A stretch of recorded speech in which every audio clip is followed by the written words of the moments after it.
So, seperti apa? Kami akan lihat flow-nya atau cara kerja. Untuk mengerti notebook LM itu untuk mengerti 3 aspek.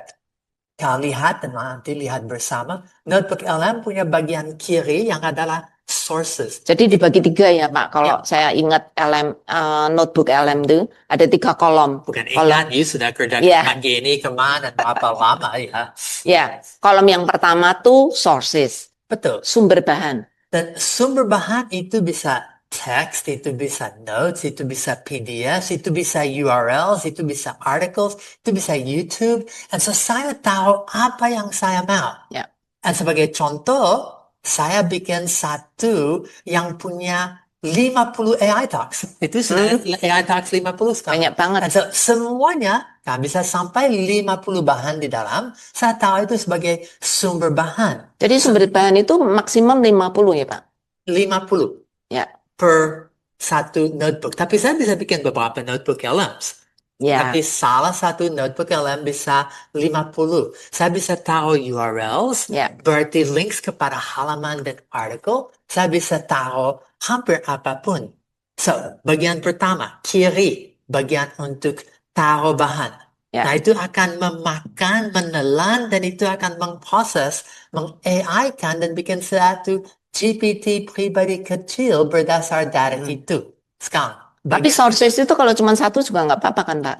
iya, Minimal. tapi sangat terbatas. Iya. Dan, ya, tapi dalam teori bisa, tetapi lebih banyak yang terfokus lebih baik. Nah, sekarang itu bagian kedua. terfokus. Bagian yang kedua. Berdasar itu di tengah ada satu chat. Nah, chat itu bisa summarize, synthesize, untuk diskusi, untuk bandingkan, untuk research, untuk menggali, untuk eksplorasi, untuk interaksi, Dengan untuk AI. memberi suara kepada bahanmu. Itu jadi personal chat berdasar dan dengan sumber yang tadi. Ya. Nah, seperti you bilang, kalau saya punya satu artikel atau misalnya satu buku, saya tahu di situ, sekarang saya bisa berbicara. Ada satu project buku daripada Sabda yang namanya AI for God, fondasi. Nah, kalau saya taruh PDF untuk itu, sekarang saya bisa tanya pertanyaan berdasar itu, atau saya bisa, kalau saya sudah baca, saya tanya kepada AI di dalam chat ini. Tanya saya pertanyaan tentang itu. Yang penting, ada bahan, ada tempat untuk chat, untuk diskusi bersama bahan Ya, itu. bahkan itu bisa untuk bikin bahan baru yang bisa dimasukkan di sources ya Pak. Betul. Ya. Dan ada bagian ketiga yang hasil.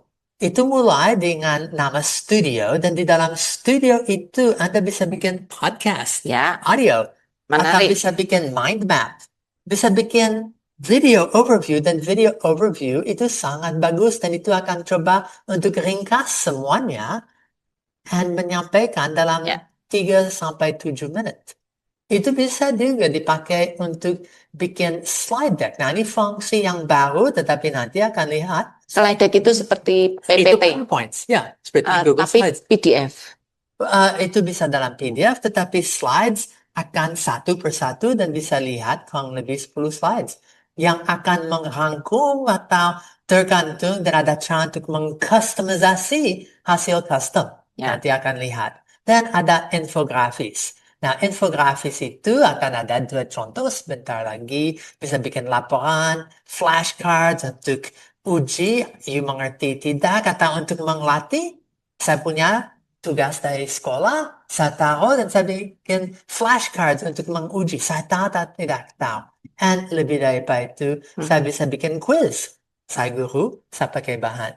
Dengan lagi, ternyata notebook Anda, catatan Anda, PDF, videos bisa berbicara.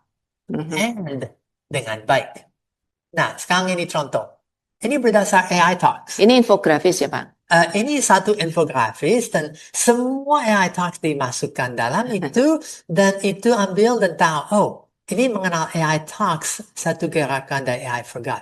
Apa itu AI Talks? Itu series. Apa AI for God? And so berdasar semua AI Talks and Spectrum, Apa yang diomongkan dalam AI Talks? Alkitab dan khotbah, untuk musim khusus, untuk AI literacy, untuk AI and ecosystem. So semua ini dari smart prompting sampai ecosystem.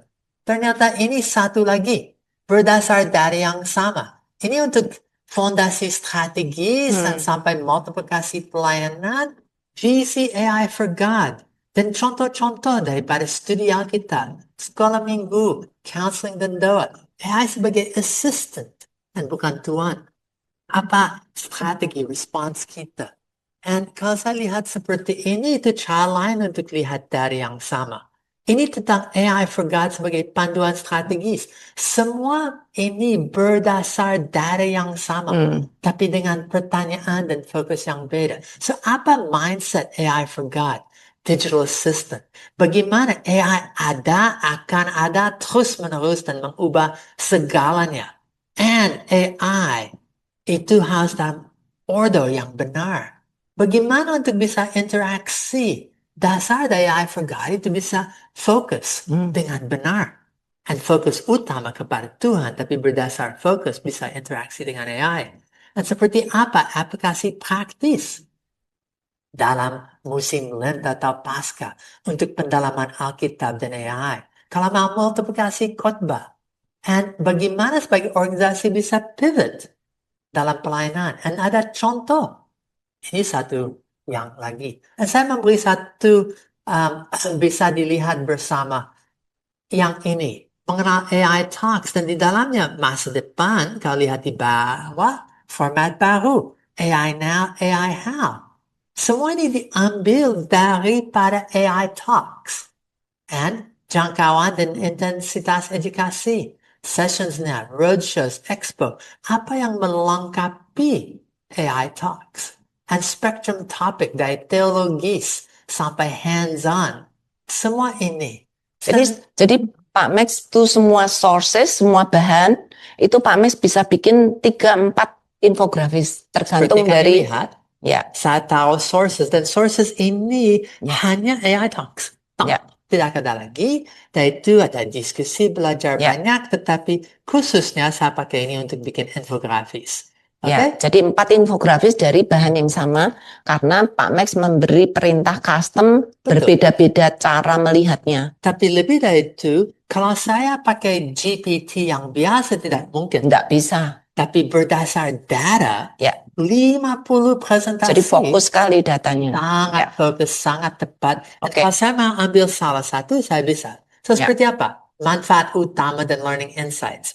Mulai dengan notebook LM adalah notebook penelitian dan pembelajaran berbasis AI yang didasarkan hanya pada sumber yang Anda unggah atau download. Berarti my data, my content, and berdasar itu my ministry and focus seperti kami sudah lihat. Ini tadi ada pertanyaan dari Pak Simon. Gimana caranya mendapatkan notebook LM? Wah, itu yang langkah berikut. Gitu ya. Manfaat utama. Ini saya akan sangat singkat karena nanti akan lihat lagi. Ini jawaban berdasar sumber. Ini sintesis yang cepat. Ini pembelajaran berbasis pertanyaan.